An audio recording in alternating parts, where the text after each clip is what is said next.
खालील पर्यायापैकी पुल्लिंगी शब्द कोणता आहे? खालील पर्यायापैकी पुल्लिंगी शब्द कोणता आहे? तर याचं उत्तर येतं पर्याय क्रमांक 2 मुलगा. पुढचा प्रश्न, ती माझी पेन आहे या वाक्यातील विशेषण ओळखा. ती माझी पेन आहे या वाक्यातील विशेषण ओळखा. तर यासाठी बरोबर उत्तर येणार आहे पर्याय क्रमांक 2 माझी. पुढचा प्रश्न, मन मोठे करणे या वाक्यप्रचाराचा योग्य अर्थ कोणता आहे? मन मोठे करणे या वाक्यप्रचाराचा योग्य अर्थ कोणता आहे? तर यासाठी बरोबर उत्तर असणार आहे पर्याय क्रमांक 3 उदारपणा दाखविणे. पुढचा प्रश्न, पुढील दिलेल्या वाक्यप्रचाराचा अर्थ शोधा. पुढील दिलेल्या वाक्यप्रचाराचा अर्थ शोधा. तर वाक्यप्रचार होता इतिश्री करणे.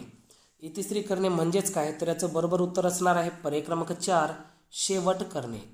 पुढचा प्रश्न, गाणे गाणारा म्हणजेच टिंबटिंब होय. गाणे गाणारा म्हणजेच टिंबटिंब होय. तर यासाठी बरोबर उत्तर येणार आहे पर्याय क्रमांक 2 गायक. पुढचा प्रश्न, पुढील शब्दासाठी विरुद्धार्थी शब्द कोणता? युती. पुढील शब्दासाठी विरुद्धार्थी शब्द कोणता आहे? तर इथं शब्द दिलेला आहे युती. तर यासाठी बरोबर पर्याय उत्तर असणार आहे पर्याय क्रमांक 1 फूट. पुढचा प्रश्न, अनिष्ट या शब्दासाठी समानार्थी शब्द कोणता येईल? अनिष्ट या शब्दासाठी समानार्थी शब्द कोणता येईल? तर यासाठी बरोबर पर्याय असणार आहे पर्याय क्रमांक 3 अशुभास समानार्थी शब्द येईल. पुढचा प्रश्न, खालीलपैकी अशुद्ध वाक्य कोणते? खालीलपैकी अशुद्ध वाक्य कोणते? तर यासाठी बरोबर पर्याय असणार आहे पर्याय क्रमांक 4 तो पसर झाला. तर इथं पसार असायला यायला पाहिजे होतं. पुढचा प्रश्न, खालीलपैकी शुद्ध वाक्य कोणते आहे? इथं शुद्ध वाक्य विचारलेलं आहे. तर यासाठी बरोबर पर्याय असणार आहे पर्याय क्रमांक 1 तो उद्या कार चालविणार आहे. बाकी हे तिन्ही सुद्धा अशुद्ध वाक्यामध्ये येतं. पुढचा प्रश्न, find the wrongly spelled word. Find the wrongly spelled word. इथं एका स्पेलिंग चुकलेली एका शब्दाची. तर त्यापैकी बरोबर जे रॉंग झालेलं आहे ते उत्तर आपल्याला शोधायचं आहे. तर यासाठी ऑप्शन नंबर 1 ग्रामर या शब्दाची स्पेलिंग चुकलेली आहे. इथं GRAMMAR यायला पाहिजे. पुढचा प्रश्न, कंप्लीट द गिवन सेंटेन्स. इथं एक सेंटेन्स दिलेलं आहे ते आपल्याला कंप्लीट करायचं आहे. I have been for the examination since 2018. इथं एक आपल्याला क्रियापदाचं रूप टाकायचं आहे. तर यासाठी बरोबर पर्याय येते पर्याय क्रमांक 2 preparing. I have been preparing for the examination since 2018. पुढचा प्रश्न, prime minister of India is launching new scheme for the poor. Identify the type of tense. Prime minister of India is launching new scheme for the poor. तर इथं काळाचा प्रकार ओळखायचा होता. तर याचं पर्याय उत्तर येणार आहे पर्याय क्रमांक 3 प्रेझेंट कंटिन्युअस टेन्स. पुढचा प्रश्न, find the similar word for the given word. Find the similar word for the given word म्हणजे इथे एक शब्द दिला आहे कमेंट्स नावाचा. तर यासाठी पर्याय उत्तर तुम्हाला शोधायचं आहे. तर यासाठी उत्तर इथे पर्याय क्रमांक 4 बिगिन. पुढचा प्रश्न, choose the correct synonym for the given word zest. Choose the correct synonym for the given word zest. तर यासाठी बरोबर पर्याय उत्तर येणार आहे पर्याय क्रमांक 1 सिनोनिम विचारले झेस्टचा. तर उत्तर येतं एन्थुसियाझम. पुढचा प्रश्न, the dog all the biscuits. The dog all the biscuits. Choose the most appropriate option to fill in the blank. तर इथं आपल्याला एक फिल इन द ब्लँक करायची आहे. तर यासाठी बरोबर पर्याय उत्तर असणार आहे पर्याय क्रमांक 2 हॅज इटन. हॅज इटन इथं the dog has eaten all the biscuits. पुढचा प्रश्न, change the voice of the given sentence. Change the voice of the given sentence. तर यासाठी तुम्हाला वाक्य दिलेलं आहे India won the match. India won the match. तर यासाठी आपल्याला चेंज द व्हॉइस म्हणजे पॅसिव्ह व्हॉइसमध्ये करायचं होतं. तर यासाठी बरोबर उत्तर येणार आहे the match was won by India. पुढचा प्रश्न, a person who is able to speak several languages. A person who is able to speak several languages. तर यासाठी एक शब्द निवडायचा होता आपल्याला. तर यासाठी उत्तर येतं पर्याय क्रमांक 4 पॉलिग्लॉट. पुढचा प्रश्न आहे find the correct synonym for the given word lucid. Find the correct synonym for the given word. Synonym शोधायचा होता लुसिड या शब्दासाठी. तर यासाठी बरोबर पर्याय असणार आहे पर्याय क्रमांक 1 म्हणजेच क्लिअर. पुढचा प्रश्न, choose the correct opposite word for the given word. Choose the correct opposite word म्हणलं आहे. ऑपोजिट वर्ड म्हणजेच विरुद्धार्थी शब्द एक्स्टसी. एक्स्टसी या शब्दाचे विरुद्धार्थी शब्द कोणता येतो? तर याचा पर्याय उत्तर येणार आहे पर्याय क्रमांक 4 ॲगोनी. पुढचा प्रश्न पाहू आपण. A man can speak many languages. A man can speak many languages make it into passive voice. म्हणजे आपल्याला या वाक्याचं पॅसिव्ह व्हॉइसमध्ये कन्वर्ट करायचं होतं. तर यासाठी बरोबर पर्याय उत्तर असणार आहे पर्याय क्रमांक 1 many languages can be spoken by a man. पुढचा प्रश्न.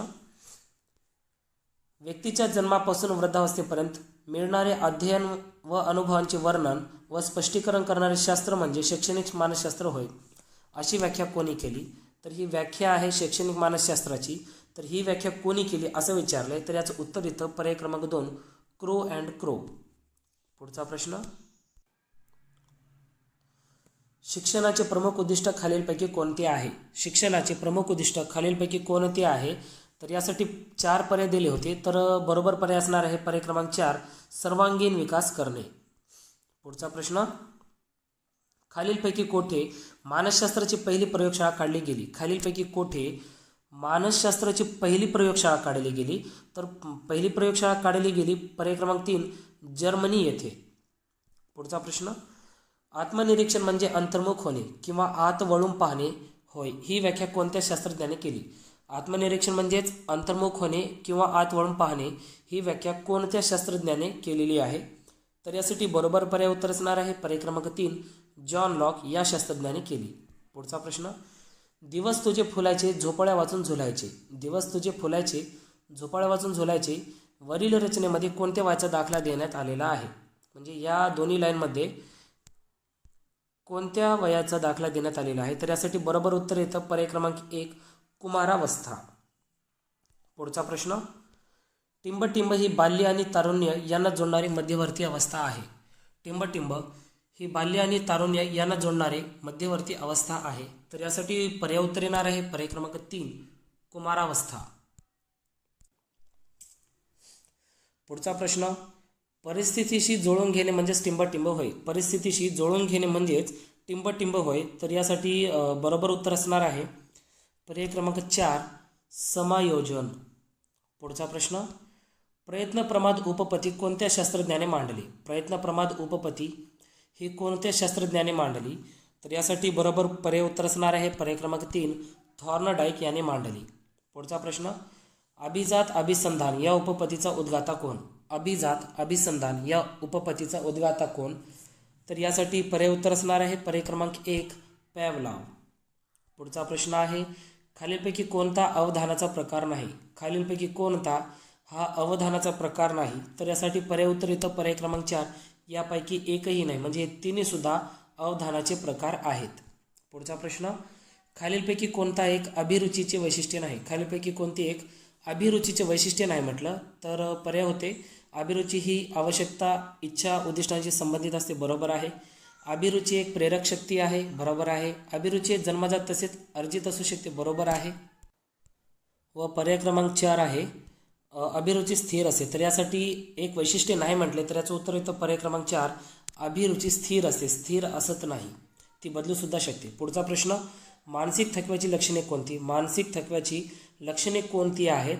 तर यासाठी बरोबर उत्तर आहे मानसिक थकव्याची लक्षणे कोणती नाहीत. इथं असा प्रश्न होता. तर यासाठी बरोबर पर्याय उत्तर येतं पर्याय क्रमांक 4 कार्याप्रती उदासीनता दाखवणे. पुढचा प्रश्न पाहू आपण. पुढचा प्रश्न असा आहे. विद्यार्थ्यांच्या अध्ययनावर परिणाम करणारा सर्वात महत्त्वाचा घटक कोणता आहे? विद्यार्थ्यांच्या अध्ययनावर परिणाम करणारा सर्वात महत्त्वाचा घटक कोणता आहे? तर याचं उत्तर येतं पर्याय क्रमांक 4 अनुवंश. पुढचा प्रश्न. एका विशिष्ट परिस्थितीमध्ये संपादित केलेले ज्ञान कौशल्य किंवा वृत्ती यांचा बिना परिस्थितीमध्ये उपयोग होणे म्हणजेच टिंबटिंब होय. एका विशिष्ट परिस्थितीमध्ये संपादित केलेले ज्ञान कौशल्य वृत्ती यांचा बिना परिस्थितीमध्ये उपयोग होणे म्हणजेच टिंबटिंब होय. तर यासाठी बरोबर पर्याय उत्तर असणार आहे पर्याय क्रमांक 1 अध्ययन संक्रमण. पुढचा प्रश्न.